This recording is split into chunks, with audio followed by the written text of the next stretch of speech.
This episode of the MMA Complex podcast is brought to you by HollerOckGear.com. Go to HollerOckGear.com, register at the site, and use the promo code COMPLEX15 to get 15% off your order. It is some of the best sports apparel money can buy. Again, go to HollerOckGear.com.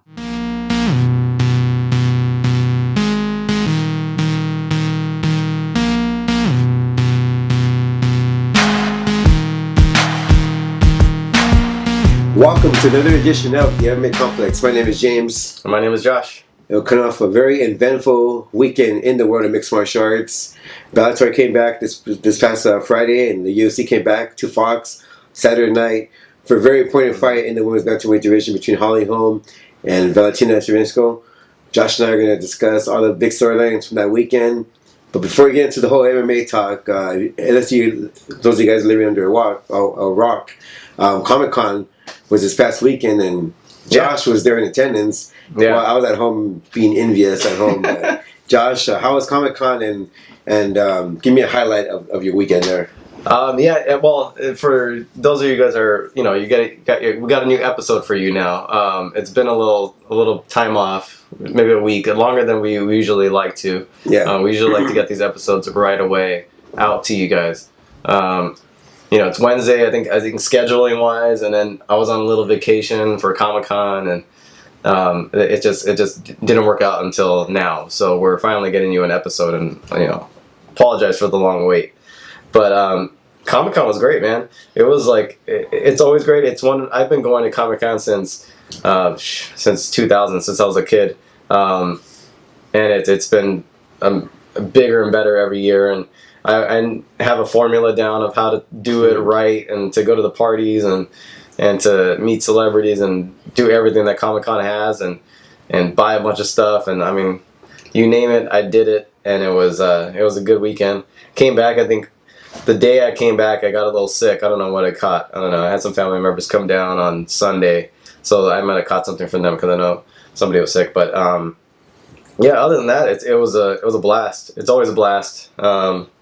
James couldn't make it. You were gonna head down though, right? Yeah, you were thinking about it. Yeah, I was very close getting a train ticket to San Diego, and some stuff came up, so I couldn't make it. But yeah, I was living through your pictures, man. Your videos. I was envious when you met Kerry King. Now, I know like you went to a lot of parties, and Kerry King is Slayer. Yeah, Slayer. Yeah, and you saw a bunch of stuff, man. Is there something like a highlight of your weekend that you can just kind of highlight, or pretty much the whole? Pretty much everything. I think on Thursday night, if anybody watches Game of Thrones, is Hodor, from the big guy from Game of Thrones. He was DJing Thursday night, so I went to go to the club to go see that.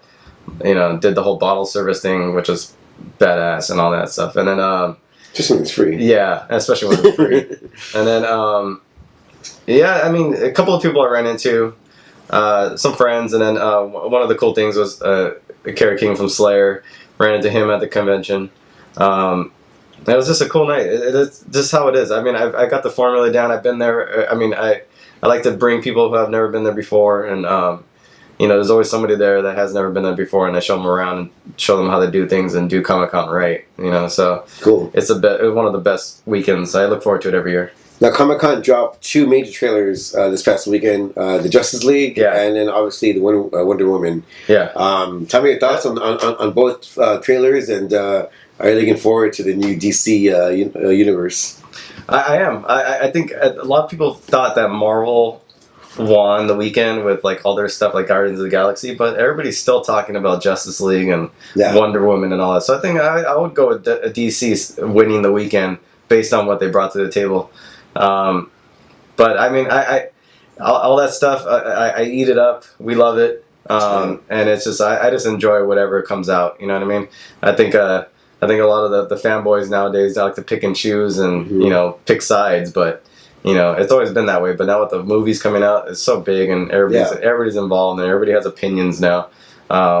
Which is unfortunate. It's just unfortunate at times, but I think what they've coming out with, DC and Marvel, I think is just great, and I can't wait, and all that stuff. I love it. So yeah, well, those of you guys who just jump on the MMA Complex board and just hearing this for the first time or whatever, Josh and I are big comic book fans. Yeah. We've both been collecting for a very long time. You got Robin over here. Yeah, Robin. We have Black Spider-Man over here for Black Josh. Spider-Man right here. Yeah, so we're big comic book guys. So see him.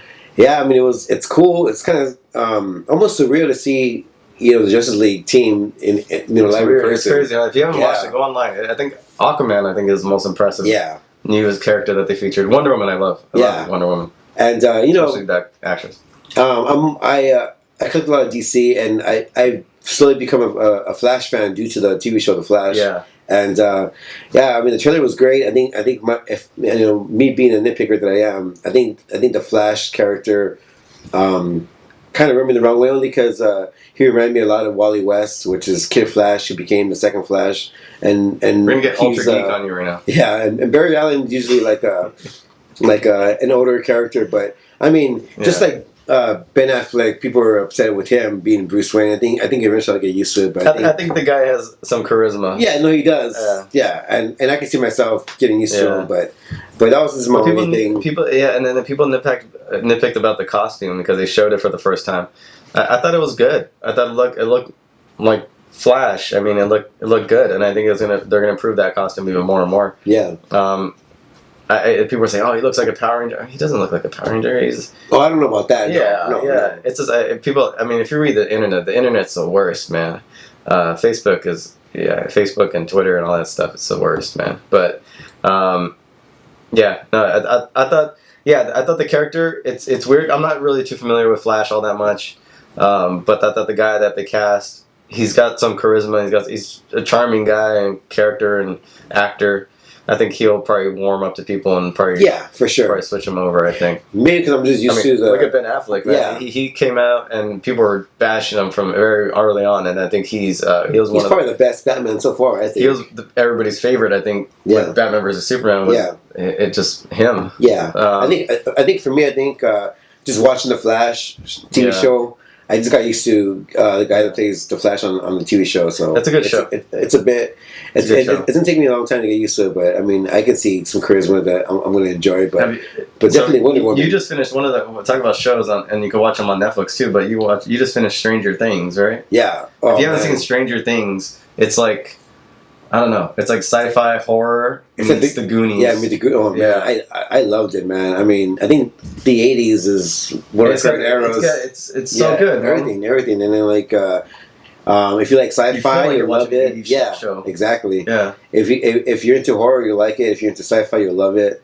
If you like stuff like the Goonies, where kids are the main characters, you can love this program, this show. And they take a lot of inspirations from different things. Yeah, you could see it. Oh, for sure. And they even like reference comic books a lot. They reference X-Men a lot, which I like. Oh, yeah. Actually, I bought that. There's an issue that they reference a lot, 134, in the 3 episodes. I was actually I was planning on getting that comic book already. Yeah. And I ended up buying it at Comic-Con. So you got it? Yeah, I got it. Yeah, it's 134. Wow. It's like a Dark Phoenix issue. Yeah, cool. But it was crazy because when I watched this show, they were talking about that issue. I was like, oh shoot, I was already going to go buy that issue anyway. Yeah, I think I wish it was a bit longer. Hopefully, season 2. It was only 8 episodes. Is longer. No spoilers here, but they do leave it open for a second season. Just watch it. Go on Netflix. It's like it's a must see. It's a must see, man. Yeah, must see. Must see. But over the weekend, I did catch a lot of the fights. Even while I was over in Comic-Con, I watched a lot of the fights, and it was awesome. I mean, some of the biggest news came out this weekend, and then you had. Upsets. I think upsets was a big one over the weekend. You had Bellator, the upset in Bellator for that main event, and especially in the main event for UFC, is Holly Holm and how do you pronounce her name? I think it's Shevchenko. Shevchenko. Yeah. So Shevchenko upsets Holly Holm in a 5-round decision, and just pretty much schools her for at least the better part of 3 rounds. Yeah. That was crazy. I mean, what do you think? Where does Holly go from here, in your opinion? And like, how does this really change the landscape? Adding another contender in that title picture. I think it messes everything up as far as the Brass's plans go. Yeah. But it's crazy. 8 months ago, UFC 193 went down, and you had Holly Holm beating the Beast and Ronda Rousey, and after that fight, Holly Holm became a rock star in her own right. She did her media rounds the next day or that week. She was hanging out with celebrities like Jamie Lee Foxx, Floyd Mayweather, and she became a household name. Yeah. And it's just crazy seeing that. That was, say, 8 months ago. Fast forward 8 months later, and you see Holly Holm on an 0-2 losing streak. Yeah. And it's crazy. It could change so fast. I mean, in the fight with Misha, she was winning up until the last minute or so. Yeah, I mean, exactly. You know, she had that fight won. If she would have won, she beat herself. Different story right now. Yeah, she beat herself. But I think the women's bantamweight division is very interesting. Like, you had the title picture with Julia Pena, obviously the champion, Amanda Nunes, and then you have Valentina. But I think Valentina just lost her last fight. I mean, before Holly Holm to the champion, to Amanda Nunes. Yeah. So I think you can do Julia Pena versus Amanda Nunes. And Ronda Rousey does decide to return this year, you can book her in any fight. I think any fight with Ronda Rousey would be big, whether it be for a title or not. But for Holly Holm, I'd book her against Misha Tate. It's a rematch people still want to see. It's still a big fight. Both girls are coming off of losses. That'll be a good fight for both. So I think Holly Holm Misha Tate makes a lot of sense. And even if Ronda comes back and doesn't fight for a title, you always have that Ronda and Holly Holm rematch. That's still a big fight.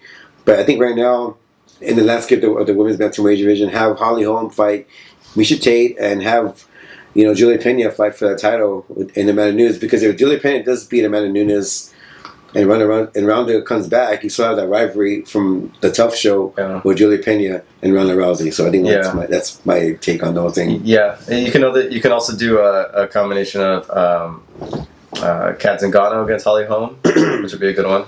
Yeah. You could do Misha and Shevchenko. That would be a good one. And then have Julia Pena fight Amanda Nunes. Yeah. Because I think Pena hasn't fought Shevchenko, but Amanda already beat Shevchenko. Yeah. So, I mean, that works too. You can mix around. Yeah. And, I mean, you can throw Ronda in there. She'll probably, obviously change that whole landscape up if she comes back, but it's hard to say if she's even going to come back anytime soon. Well, the UFC has said that if Ronda does come back, she's fighting for a title. So And where does Holly go from here now? She's 0-2. I think you think she'll fight for a title anytime soon. I think she will. I think losses don't mean as much as they do in boxing. I think with 1 or 2 fights, she'll be back in title contention. I think Holly Holm. Yeah. And Misha Tate is a fight that people want to see. It's still an important fight. And if she gets past Misha Tate, then I think she should fight for a title. I think the fight between Misha Tate, she pretty much beat herself in that fight. So you can't really take too much off that loss. But I think 1 or 2 fights she's back in there. But Shevchenko kind of like stopped her and derailed that for sure. I think I gave Holly Holm the first round and the last 4 rounds to Valentina. She was talking about it being just her mental game and that is not stronger now. She has to believe in herself more. Yeah. I don't know if that's necessarily the case. I think Shevchenko made Holly predictable in that fight. She was able to counter her, and Holly didn't really bring anything new throughout the fight. Yeah, one of the things that was crazy about that fight is the size difference. I think Valentina, if there's a 125 division, she should fight in that 125 division because Holly Holm and Valentina were complete different fighters as far as size goes. But Valentina really shut Holly Holm's game down, and she really impressed me with that fight. And I think if she didn't lose that fight against Amanda Nunes, she'd be fighting for the title right now. But I think one more fight, she can start fighting for that title. Yeah. It's going to be interesting. And the ratings, surprisingly, for Fox 20 was the highest for a summer show, and one of the highest, if not the highest, for like Fox. And I think one of the highest for Fox. So Holly is a draw. She is a draw, which is pretty crazy. Yeah. And it proves that she is a star that people want to see. I think it averaged at the highest like over 4 million. Yeah. And I think average was like 2 something throughout the night. So pretty good ratings for being a card that really didn't get much love promotion wise. What do you think?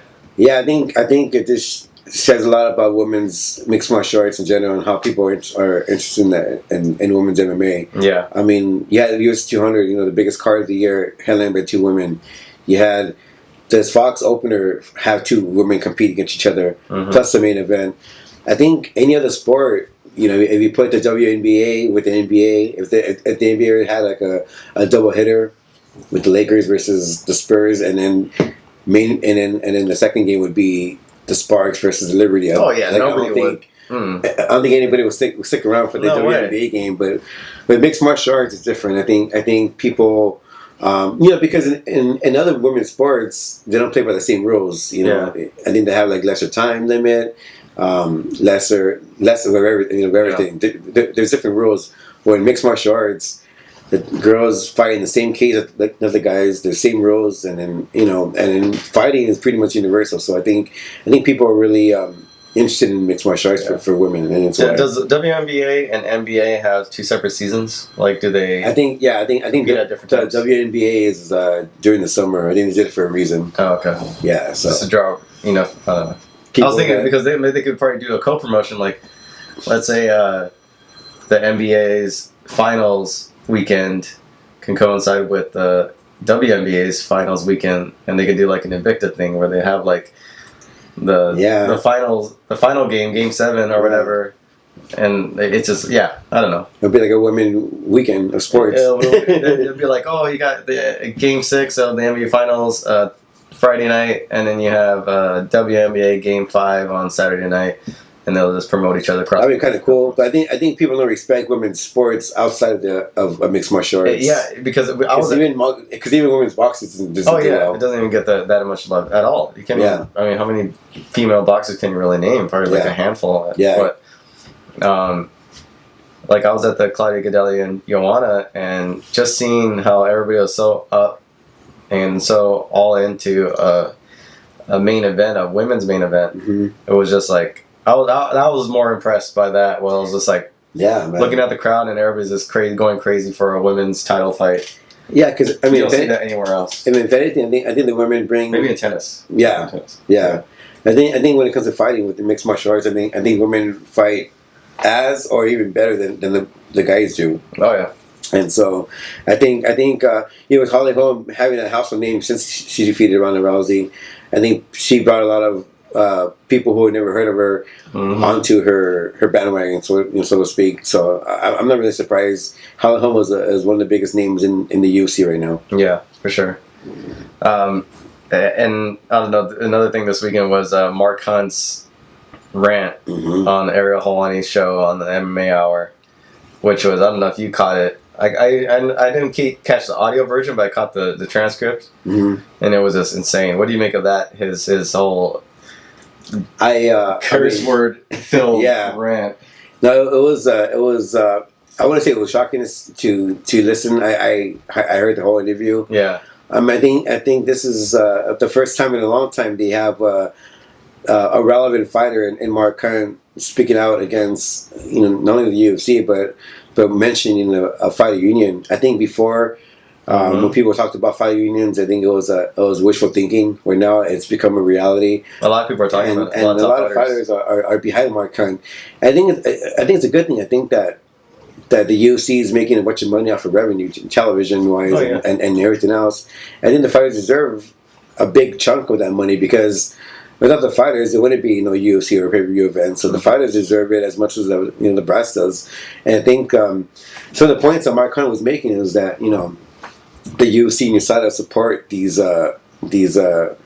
steroid guys and all that, and I agree with him. I think it's kind of absurd that they're doing like at a competition testing, but the testing don't come back until after they fight. I think there's enough time to get the results before the fight happens, and I think Mark Hunt has all the right to be upset, and he brought up some interesting points as far as like what if I would have died or whatever. It leaves a bad taste in people's mouths, and I think the UFC needs to start paying some money, and I think it's smart that the Lorenzo brothers or Fertitta brothers stepped out right? when they got out. So it's starting to look like they made the right business decision to get out. There's a lot of drama coming out after 200. I think it's going to get worse for them. I mean, I think Mark Hunt is right in his opinion, and the way USADA and the way UFC has handled this whole situation.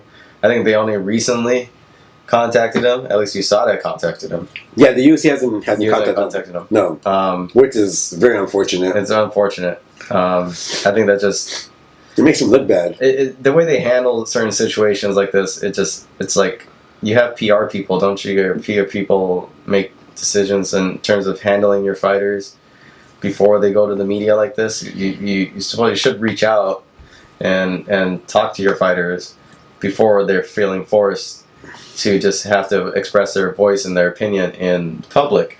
Yeah, I think it's stupid. I mean, yeah, I think they deserve every criticism that they get.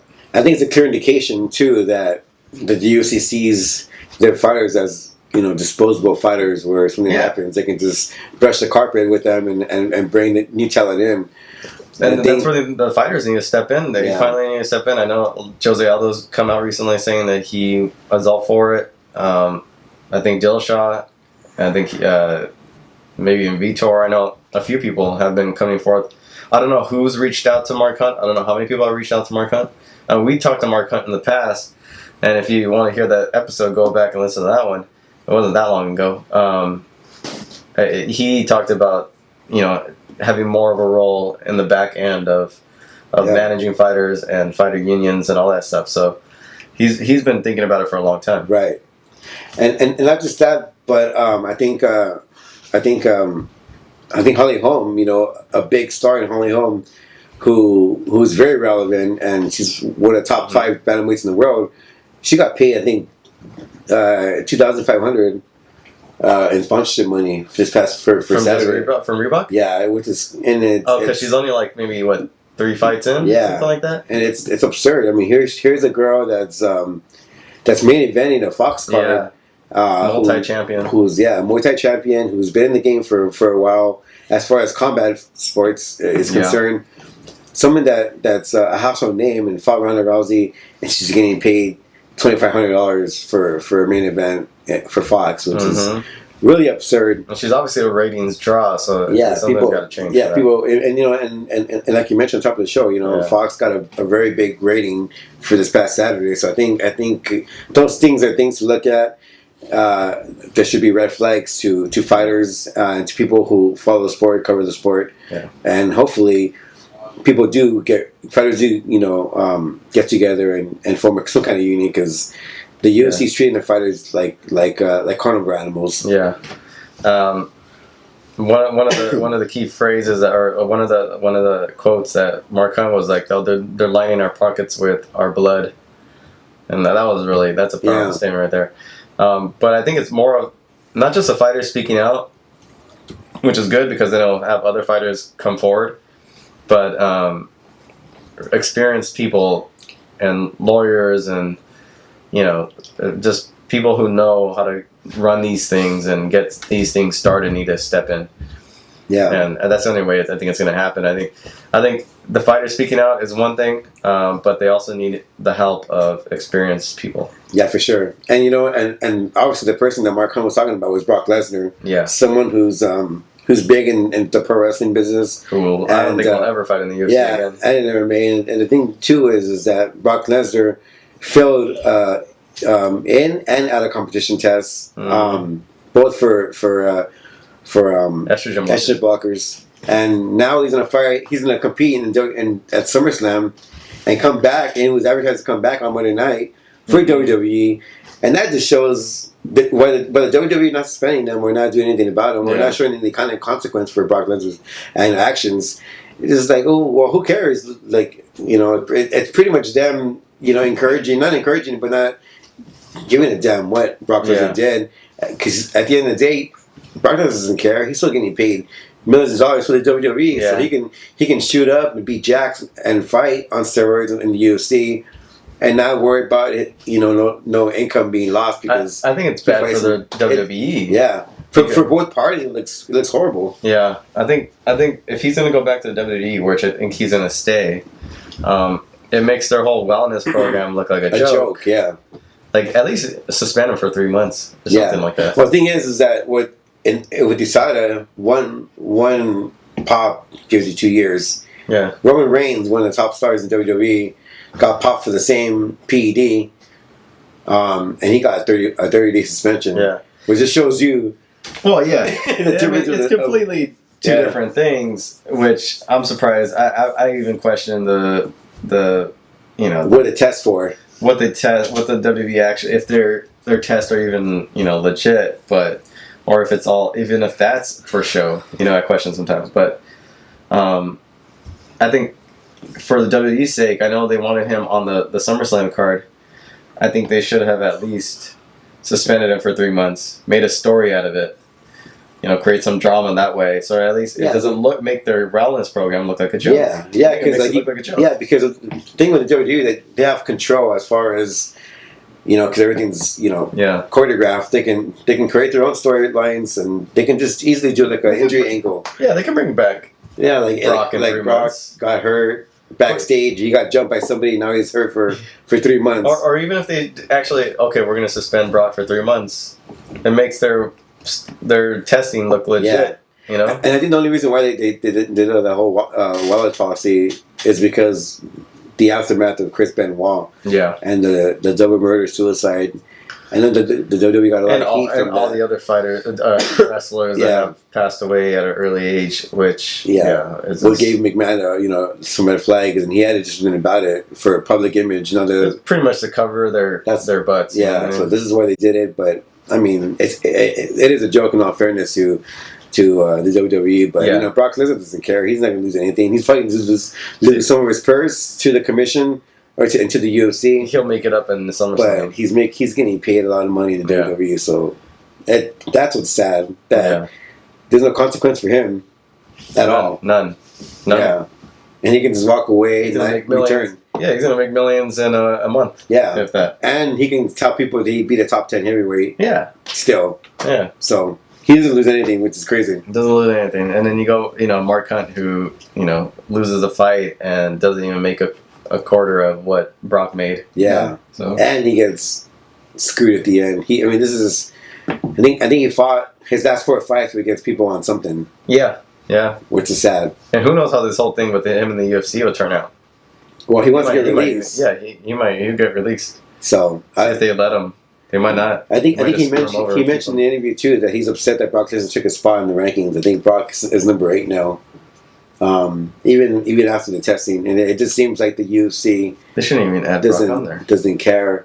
It's bad PR for the UFC. Yeah, a phone call isn't a very difficult thing to do.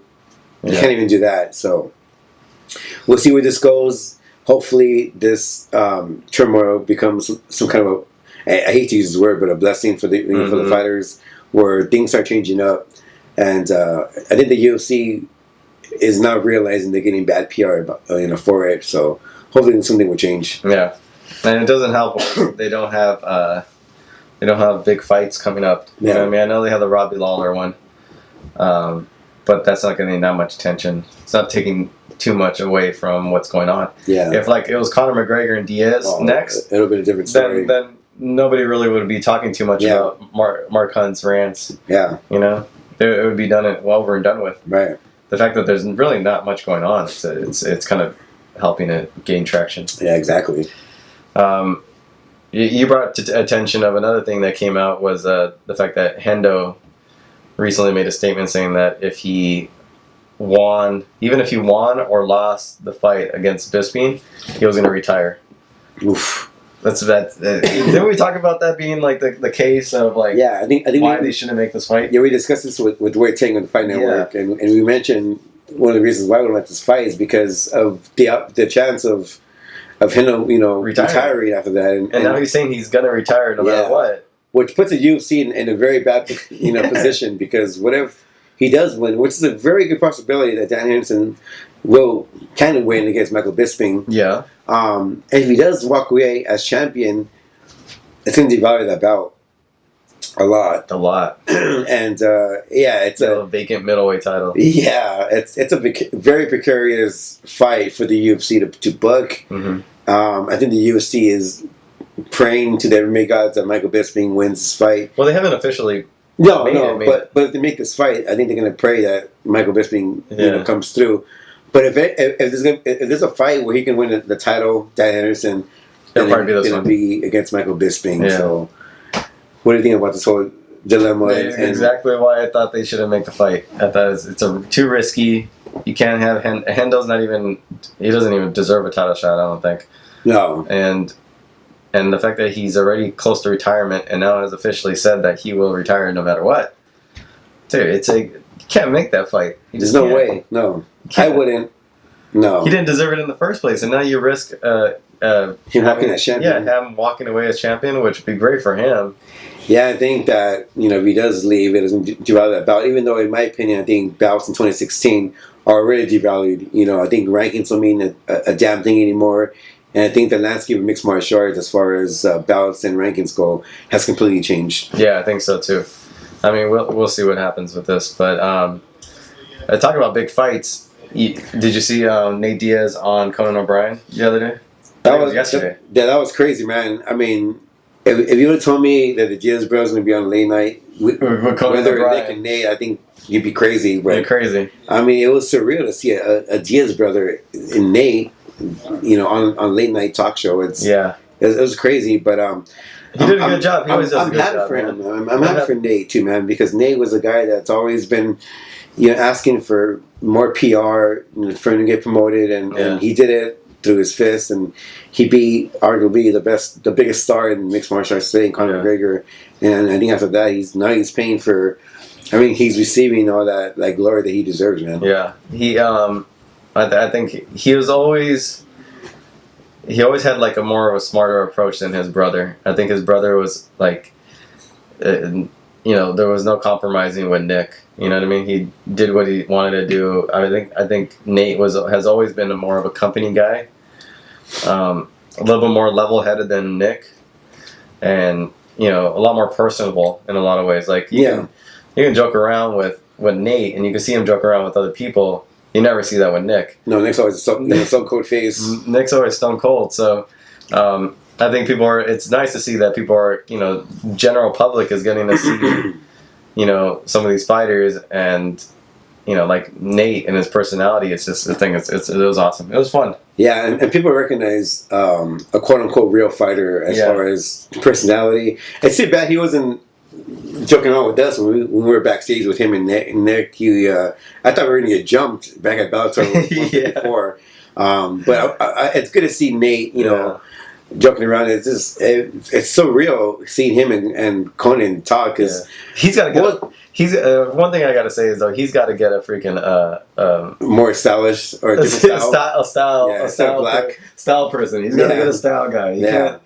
You can't go on Conan wearing a black shirt. Wearing black on black. Yeah.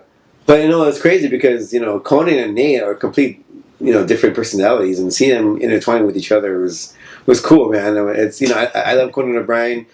He's a complete opposite of Nate Diaz, and to see them on that chair was it made me proud to be an MMA fan, or Nate Diaz fan, because he's one of the guys that we seen grow up watching. Yeah, he's an Ultimate Fighter. Seeing him in 2 years now, and it's crazy to see. I'm happy for it. And how they did a McGregor video message to him. Oh yeah, what was he saying? He was like, Nate, I bet you're wearing that black shirt that you've worn for the past 20 years. And it's true, man. It's true. He's wearing black. True. He's always you always see Nate in blue jeans and a black shirt. Yeah. So hopefully he gets a stylist, someone that can dress him up a bit. Maybe you see him it'd be cool to see him in a bright orange shirt or something. Yeah. Something that's not so dark. It fits his personality. It fits his personality. I mean, we're victims of the same fashion. Yeah. We've done the same shit. I mean, I wear dark clothes because I'm fat, but that's my excuse. No, but it's just seeing him wear black and jeans is dude, I grew up wearing just black shirt and jeans. So it's for sure. It's I get where he's coming from. It's an easy thing to shop for. You get a black shirt and some jeans. A black shirt and some jeans. And you're set. But that was cool seeing him on there. Yeah, for sure. I'm looking forward to that fight. Yeah. It's just to see how it goes, and I think either way, you got a big star out of both of them. It's coming up next month, man. Yeah, and then McGregor still has his own division to go back to after this fight, so I think they'll both be okay. Yeah. The other thing was one of the last topics I think we're going to talk about is the whole judging. MMA judging is going to be revised soon. I'll pull up the article right now here, but the organization that handles that, the ABC, they're going to implement a new criteria for judging, and they're going to enter in new language in terms of what is considered 10-8 round. I think it's a step forward, just based on away from the specifics of it.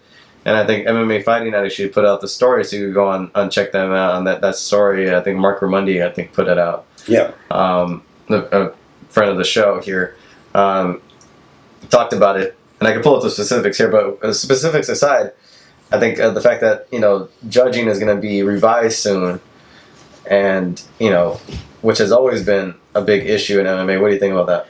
I think it's a good thing. I think a lot of people, a lot of judges, kind of see a 10-8 round different than other judges. Yeah. And I think if the judges or the ABC get together and say, look, this is the way a 10-8 round should be, and that's the way it should be, so everyone could kind of have an idea what to look for, instead of people assuming, well, that was a 10-8 round, well, that was a 10-9 round.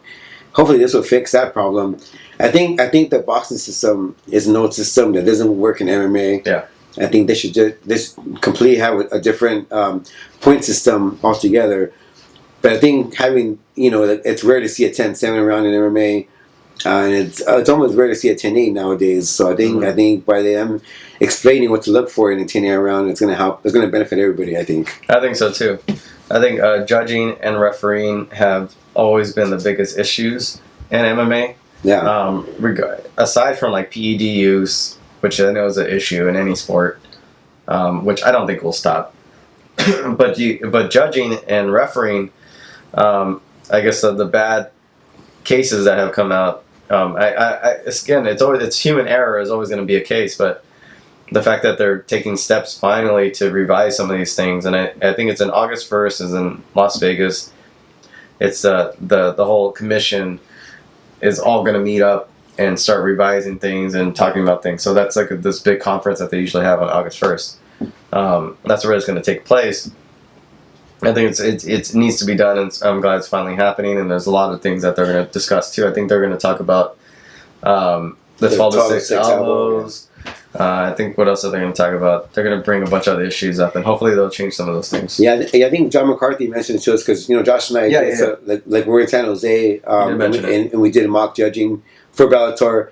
And before we went on to do judging, John McCarthy taught a class on what to look for as far as judging, and he mentioned that they were going to do this August 6th. So it's coming to fruition, and I think it's a good thing for everybody. Hopefully, they up the pay for judges and referees too. That's true too. I mean, you could up the pay for some of these guys to make a living doing this. Or maybe some benefits would be awesome too. Benefits. I'm not sure how much some of these refs get paid. Especially, I'm sure they get paid a lot more with the UFC pay-per-view fights than they do with like regional shows. Right.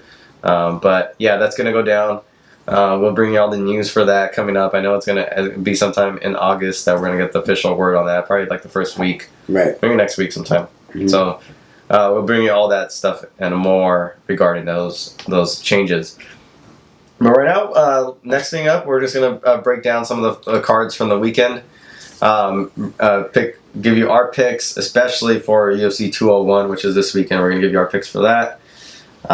And you have pretty much a fight from almost most of the promotions. You have Invicta, RFA, UFC, and WSOF all having events this weekend. Which, I mean, it's one of those weekends again. Invicta FC 18 is going to be in Kansas City.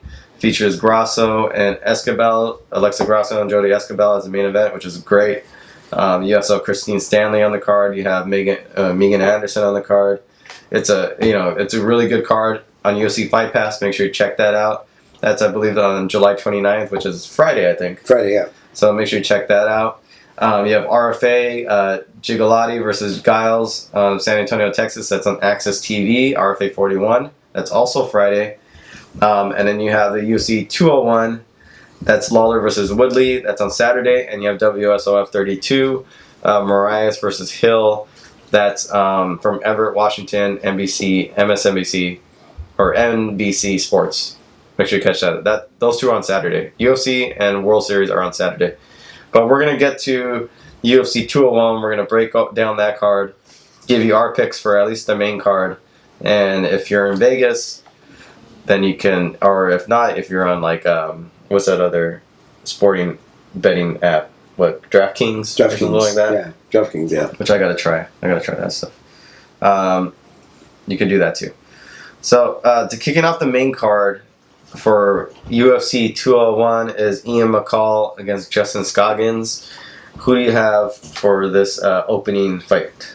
This is going to be a good opening fight. Ian McCall, who now lives with his parents again. Yeah. He's saying he might retire, I think, after this if he doesn't win. It's unfortunate because if you guys remember when the UFC debuted the 125-pound division, I mean, a lot of people thought that Ian McCall beat DJ in the first fight, and seeing how he is now compared to DJ, it's two completely different fighters. But I mean, I like Ian McCall in this fight. I think he's always been that fighter who shows a lot of potential, but who never showed his true potential. I think this is a good fight for him. I'm picking Ian. Yeah, I always thought one of his issues was like he was a little bit too relaxed in the fight sometimes. Yeah, and I think he became predictable at times too.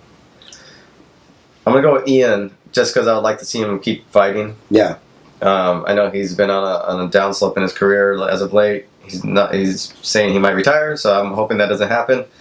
I'm going to go with Ian McCall in this one, too. You have Eric Perez versus Francisco Rivera, which is a good fight right there. That's a really good one. Yeah. Who do you got for this one? I'm returning Eric Perez. Yeah. Eric Perez is... Who we see everywhere. I always see him at EBI. He sees us. It's kind of awkward because we don't know Spanish that well. So I wouldn't know, like, hey, ¿qué onda? But he recognizes us, and he always like says hi to us. Yeah, he's a nice guy. We see him everywhere. We just can't really communicate with him too well, but... He knows all the fights. Yeah, some of those guys like Angela Hill that we always see. Yeah, you see some of these people. Carlos Esparza. They love fights, and they go. To, every fight in at least the Southern California area, Vegas area, they go to. Yeah. And Francisco Rivera is someone that's been on this show. We've had him on the show before too. Yeah. It's gonna be hard to pick against Francisco, but I'm gonna pick Eric Perez, and hopefully he wears his Lucha Libre mask. That's a tough fight, man. Yeah, it could go either way, man. Yeah, this is a very close fight. I think Eric Perez's striking is going to make the difference in this fight. Yeah. Dang, that's a tough pick. I'll go with Francisco. Close fight. It's a close fight. Yeah. It's a close fight. It could go either way. That's a tough one to bet on. The only reason for Francisco because I think he did well against Uriah. He did. So I'll give him that. But I think he's on a losing streak. I think he lost his last fight too, though. Matt Brown versus Jake Ellenberger. I think this is a fight fit for Matt Brown. I can see Matt Brown hurting Jake Ellenberger. Yeah. And I'm surprised. I'm surprised he's even still in the UFC. Yeah, exactly. I can see Matt Brown winning TKO second, third round. Mm-hmm. I agree with you, Matt Brown on that one. Karolina Kowalkiewicz versus Rose Namajunas. This is a tough fight too. You know, Carolina is someone that people sleep on a lot. She's a great fighter, and I can see her competing. Excuse me, I can see her competing for the Shawway title at some point. But I think Rose is coming off some pretty impressive wins. She feels comfortable in there, and I'm going to pick Rose to win this fight and possibly fight Joanna on her next fight. Yeah, that's a tough one though. Carolina reminds me of like a Shevchenko. Yeah, she's just sneaking up on some of these people. Dude, that one's tough. I know Rose is tough. I'm gonna go Carolina. I'm gonna go Carolina. That's a smart pick. She's 9-0, and then she's done fairly well. She's intelligent. Who knows? That one's another. That's a tough pick right there too. Yeah, you can go either way. Robbie Lawler versus Tyron Woodley for the welterweight title. I mean, this card can usually be on Fox. I think on paper it's kind of weak, but I feel bad for Robbie Lawler. This is a Fox card. This is no pay per view. Okay, Robbie Lawler he's not much of a personality. Yeah, he doesn't really promote his fights. Which is unfortunate because he's a great fighter. I think this is a fight for him to win as well. I think Tyron Woodley's been out on the shelf for a very long time. Robbie Lawler has been through 5-round wars. He knows what it takes to win a fight. He's always in the pocket. And I can see him knocking him out or hurting him via TKO. Yeah, I think so too. I'm going to go with Robbie Lawler. Yeah. Yeah. I know Tyron has really good wrestling, but I just don't see him getting past Robbie, who has really fantastic defense. And his striking's, I think, better than Woodley's. I think his chin is better. And I think Robbie Lawler has fought those G1 wrestlers and Johnny Hendricks when Johnny Hendricks was Johnny Hendricks and that what he is today. But yeah, and I think Johnny Hendricks was a better MMA wrestler than Woodley. Yeah, so this is a fight fit for Robbie Lawler as well. Yeah. And so a lot of cards going on this weekend. Make sure you catch them all. You have RFA and Invicta on Friday, and World Series and UFC on Saturday. So the UFC's on pay-per-view. World Series you could catch on NBC. But that was pretty much the show. We want to thank you guys all for watching, listening. Make sure you go to hollerrockgear.com. Use that promo code Complex15 to get 15% off your order, and you can buy some of this stuff. They have a bunch of gear you can buy. James is wearing one shirt right now. So make sure you go to hollerrockgear.com. Use that promo code Complex15. Make sure you register first. And I think you can follow us on social. The MMA Complex on Instagram, Facebook, and go to themmacomplex.com. You can like our Facebook page at the MMA Complex. Yeah. You can follow me on Twitter at the MMA Complex, and subscribe to our new YouTube channel under the MMA Complex. Yeah, make sure you subscribe. Yeah, subscribe to that, and then just tell a friend about our show. Rate our show on iTunes, write us a review, hit us up. But thanks for listening. We're gonna have another show this week with hopefully some guests for you guys. But until then, you guys enjoy your week and enjoy the fight this weekend.